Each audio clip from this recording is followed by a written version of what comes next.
As we begin the week, let us all invoke the presence of Almighty through the prayer.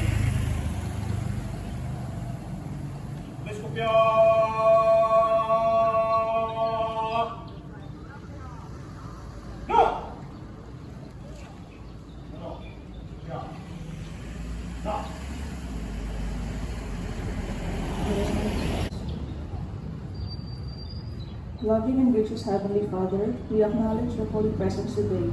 We thank you for your infinite source of peace, love, and wisdom. Lord, we entrust to you everything in our lives. In Jesus' mighty name, amen.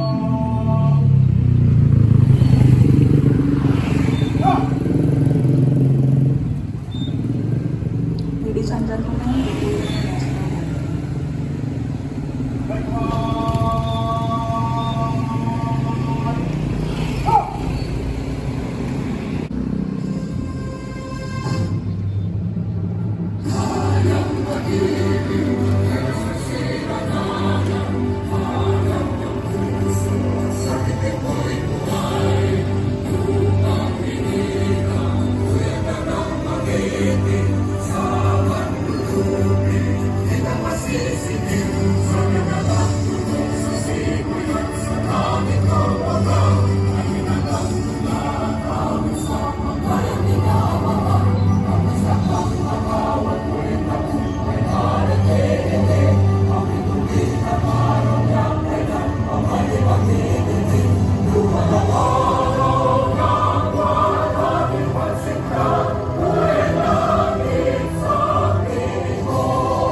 Nanunumpa sa watawat ng Pilipinas.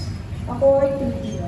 Taos-pusong nanunumpa sa watawat ng Pilipinas at sa bansang kanyang kinasalisan na may dangal, katarungan at kalagayan na pinagkikilos ng kanyang makakagod, makakalikasan, makatao at makabansa.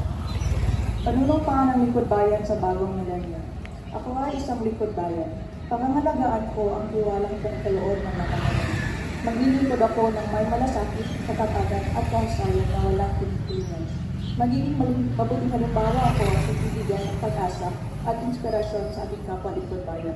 Lilinangin ko ang aking sariling kakayahan upang sa lahat ng panahon ay mapaglingkuran ko ng buong kahusayan ang sambayanan. Hindi ako makikibahagi sa mga katiwalaan sa pamalaan. Pipigilan at isawalat ko ito sa pamamagitan ng tama at angkop na pamamaraan. Isa sa buhay ko ang isang likod bayan ng makadiyos, makatao, makakalikasan at makabansa. Tutugon ako sa mga hamon ng makabagong panahon tungo sa adikain ng matatag, maginhawa at panatag na buhay. Sa mga tungkulin at hangaring ito, kasihan nawa ko na may kapal.